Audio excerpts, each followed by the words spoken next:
Hello everyone. Welcome to ArtTown podcast series or ATPS as we like to call it. Every week on Friday we feature art and design professionals who take us through their journey in this fascinating world of art. Make sure you follow us on Instagram, Facebook and Spotify, and with that let's continue with the show and dive deep into the ocean of art.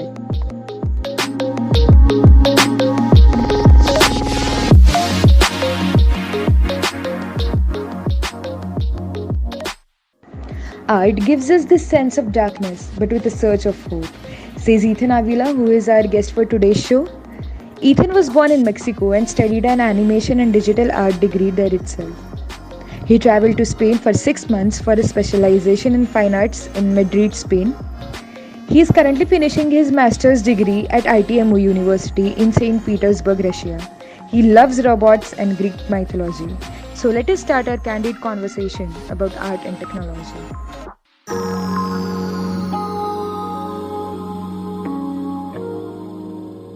Thanks, Ethan, for joining us. It was our pleasure to host you in this show and especially to start this podcast series with you, which is an amazing talent.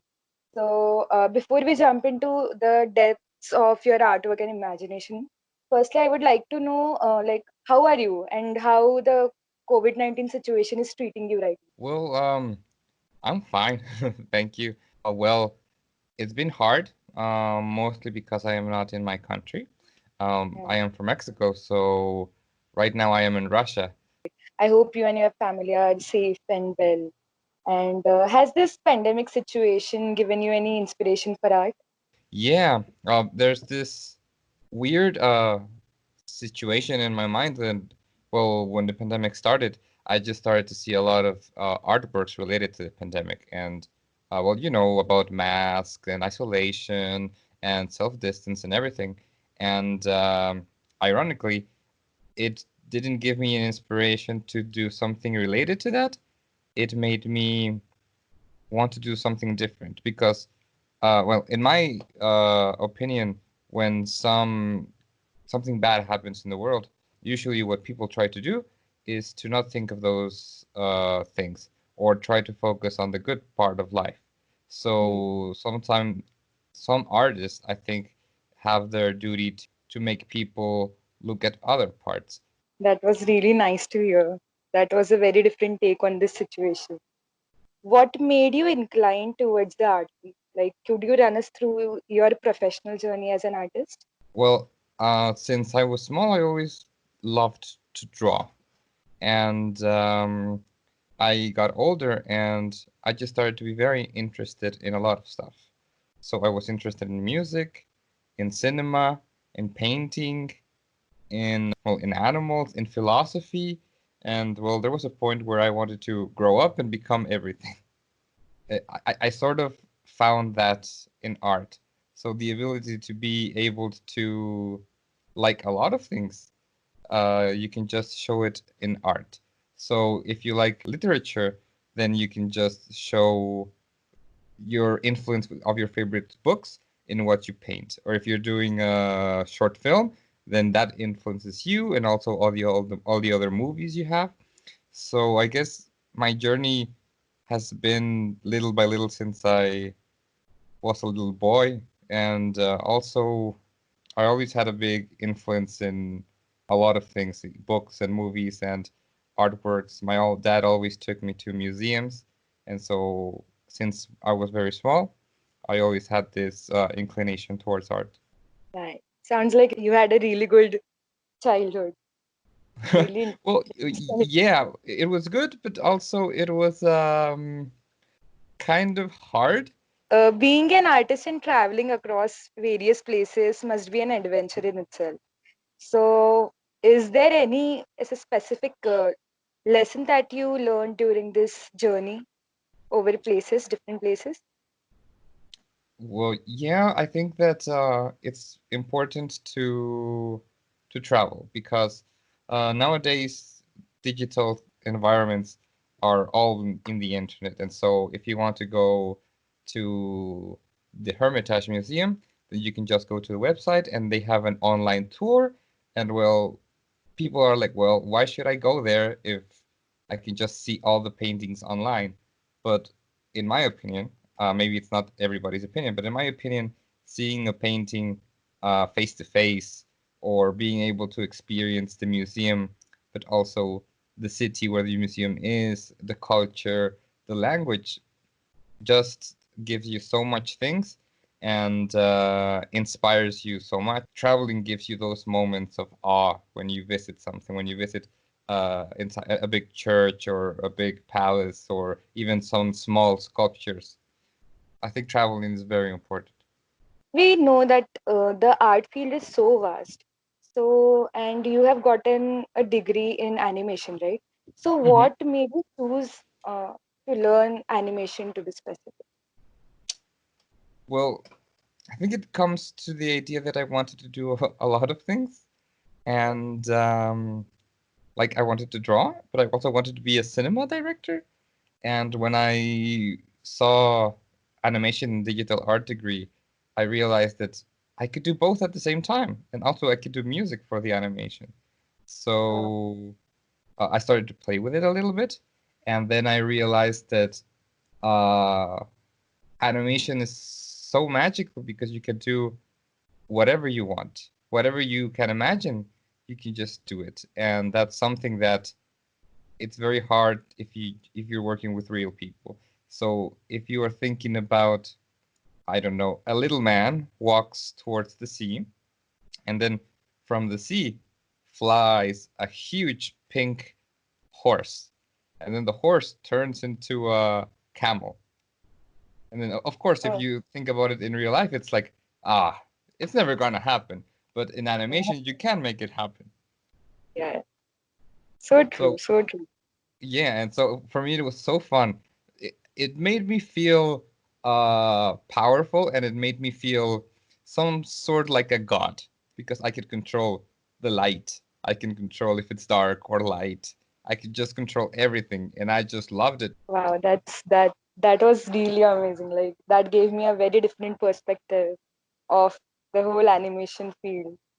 I have seen all of your work that was mentioned in your CV, and most of your work shows this very interesting, connection between AI and art, artificial intelligence and art. So, from Hmm. where did you get this idea from? Because it is very interesting and it is something uh, very unique Hmm. for art field. So, from where did you get it from? Um, oh, so complicated. Well, it comes from maybe five, no, maybe like 10 years ago. I was in high school. I really was fascinated by the idea of uh, like at what point something becomes conscious, and why animals are not conscious, and dogs, and why only humans are conscious. So I just thought a lot that like for days and days and days, and well, I just then after reading like a lot of science fiction books, I started to become more obsessed with the idea of robots becoming conscious. And well, this idea evolved, and it evolved into my master degree thesis. But my master degree thesis kind of I took it into a little bit of another direction because of well, I realized that robots or artificial intelligence um, in art and in movies and in literature are not like something external from humans, but it's part of humanity. So humanity extract like the essence of what's to be human and puts it into a robot or an AI in cinema. I really like this psychological thing of exteriorizing ourselves into a robot or an automata. And well, we have done that since the Greek period, which was one of the first robots that has ever been in literature, is Talos. Mm. So, majority of your work speaks about the consciousness of an robot or an object. So even now you explained about it. So Mhm. do you believe that this consciousness exists beyond humanity? Mm, no, no, I don't think so.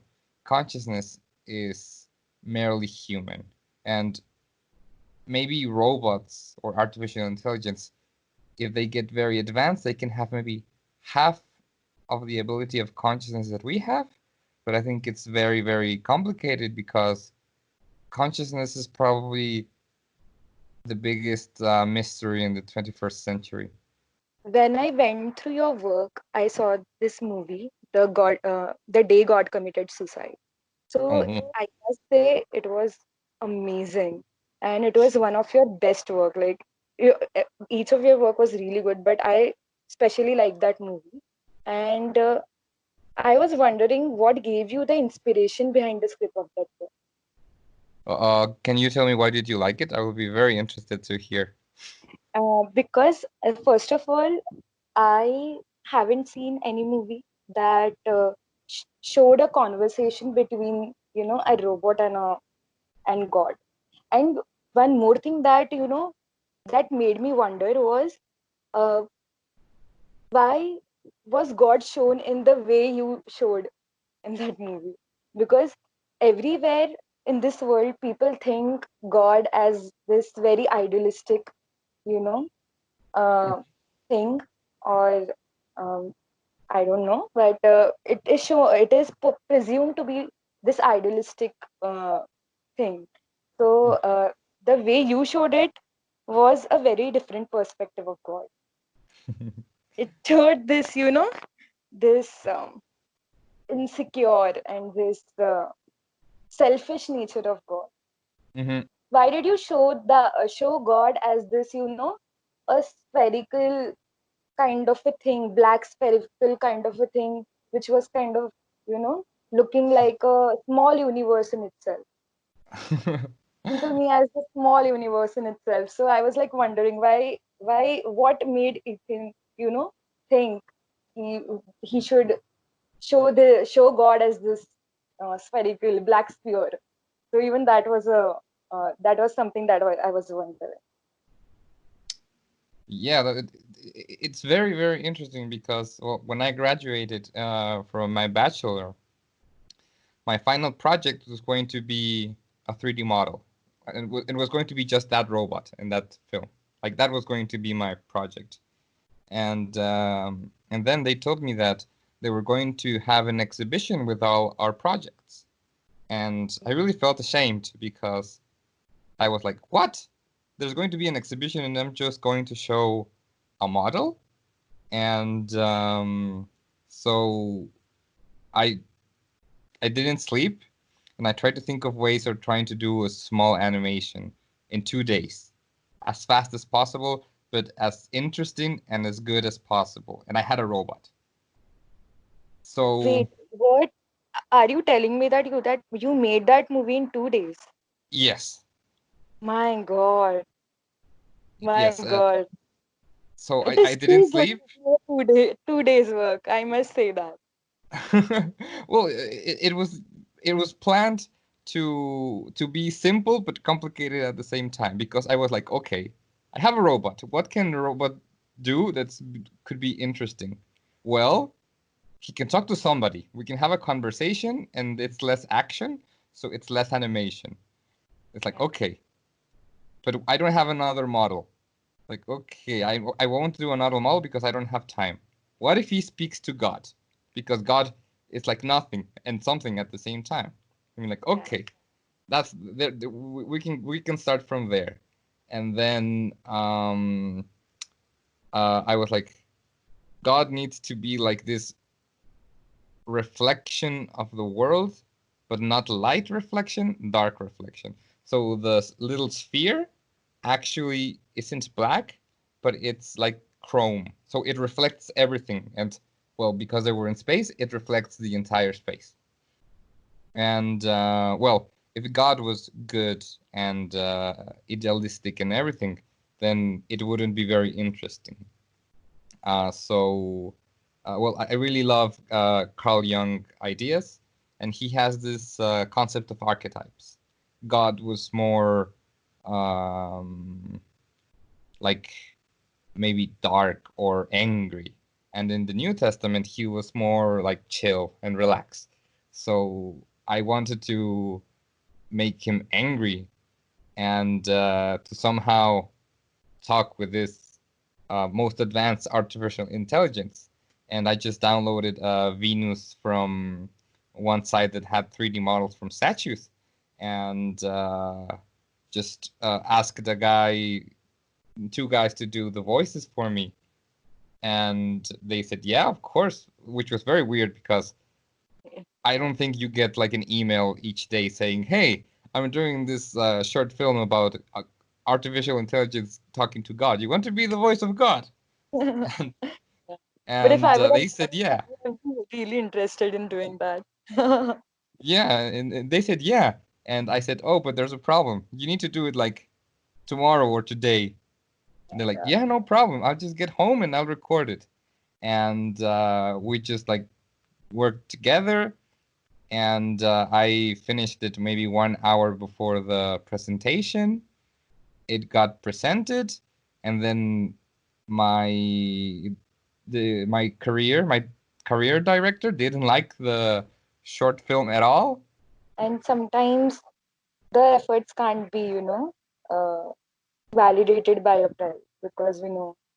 And that the thing that you made was way beyond the prizes that were given in that exhibition. So I must say Hmm. it was really good work. And it was very insightful what you told right now. The whole perspective that you showed God as this, a black sphere rather than showing it as light, because people usually, believe that light is God or God is light. Hmm. So, given that perspective, I love that, and the whole thing was very unique. So I loved watching that movie. So Thank you. Yeah, yeah, even one of the judges told me that I didn't know cinematography because of that short film, which was like weird. I don't know. That was a weird day in general. on a lighter note, many of Greek mythological mentions were there in some of your short films. So, Hmm. what makes you fascinated towards Greek mythology to be specific? Why Mm, not any other? by what? Why not any other mythology but Greek mythology? Mm, I like Greek mythology because of each god represents some sort of archetype. So, and they represent very specific things.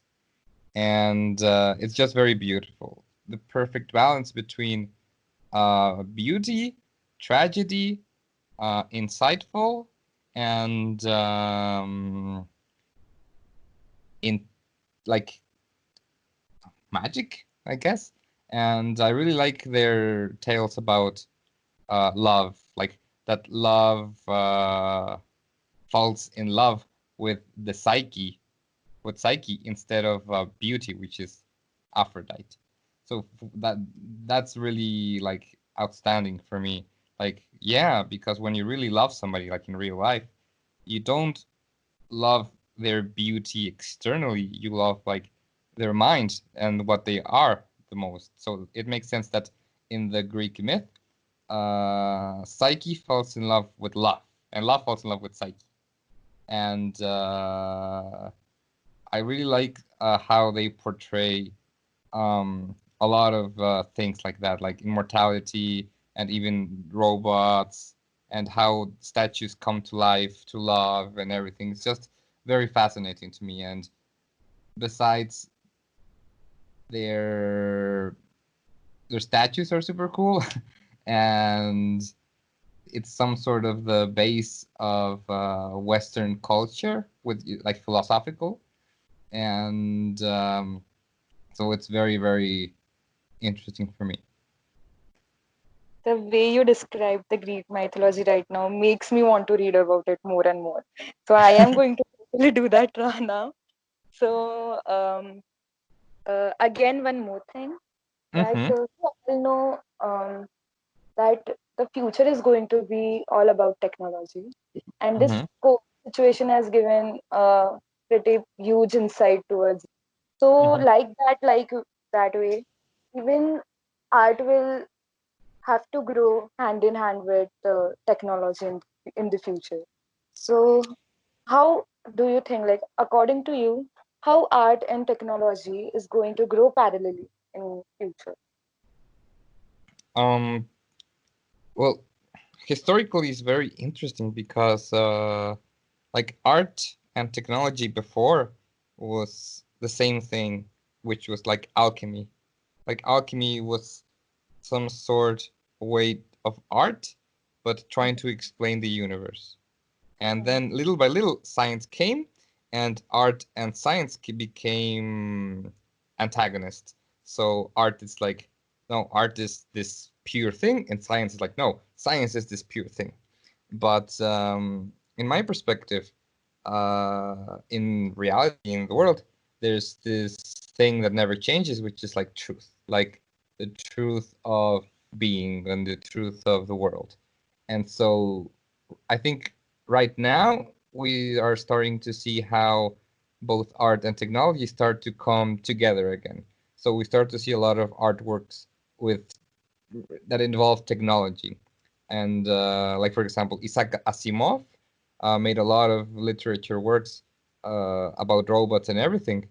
And now we can see it like more physically, like with Boston Dynamics and everything.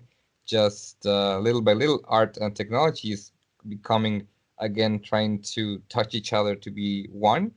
And that means that something good is happening because both art and technology is trying to find the same truth, and if they converge, well, we're closer to know what that truth is in that sense. What do you aim in future? Like, what do you want to do in your future? Any kind of a dream project that you have? Um, yeah, I have a lot. um, well, one of my dreams, I guess, is finishing, well, not finishing, starting, I guess, starting and finishing my long feature film that I have, like animation feature film, which is also about robots and about consciousness and robots trying to like the premise of the story is that um, life on Earth, every human dies, and robots keep working as nothing happens. But there's this one robot who gains consciousness, and he tries to find out what happened. But every other robot somehow thinks that humans were some kind of gods that created them to do something. So You talk about the Cube short film, something on the similar terms. yeah, it has like the same tone of that, but Yeah. like big. And I made the script, and it's a lot of pages, so it has to be a movie. But well, I need to have money and time to do a movie, so I wish someday I could do it. And I hope you finish that movie and I get to watch that film in theaters. Of course, I will send it. Yeah. Yeah. So, lastly, do you want to give any advice to fellow artists or the audience in general? Um, well, I guess my advice would be just to find inspiration and do things. Like, um, inspiration can come in 1 hour, in 2 hours, and you just have to take it and do whatever you have to with that. Like, just don't think, just feel and do it. And if you do it correctly, then at the end, whatever you do would come out great. Maybe not for everybody because, well, whatever you do, not everybody will like it, but it should make you happy. And if you do it with soul and heart, well, then eventually you will find an audience and people will like it. And well, also to take into account that from maybe 100 things that you do, drawings or songs or videos, maybe you won't like 98, but the other two would be perfect. And you will never find those two perfect ones if you don't try 100 times. And I think that's some advice that really has helped me. And I hope it helps other people. That was a really nice advice. Yeah, it was really nice talking to you, Ethan.